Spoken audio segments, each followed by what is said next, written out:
it's appropriate to be diversified. And the reason I say this is we have a Fidelity portfolio consulting team called Fidelity Portfolio Solutions. They've met with hundreds of advisors, and what we see is a massive overweight to US growth. And is Rush back in there?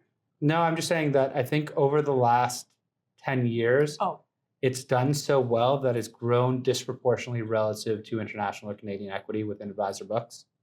And so I think the US economy is something that you do need to own. But I think also just the run it's had relative to the rest of the world would have taken it from a 25% weight to a 35% weight.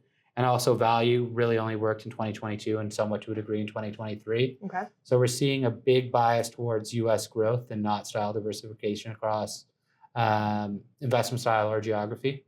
So I do believe that buying global equity is probably the best place right now because it allows the PM to make the call on relative valuation or geopolitics or macro on US relative to international, and you don't necessarily have to make that call yourself.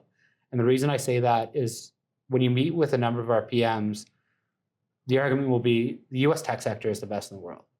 There is no NVIDIA in Europe. There is no Facebook in Europe or Meta. But what about China? They do exist there. So you have Alibaba, you have Tencent. But at the same time, buying a grocer in Europe versus buying the US, you can actually have very similar company characteristics and pick up the European grocer at a much cheaper valuation.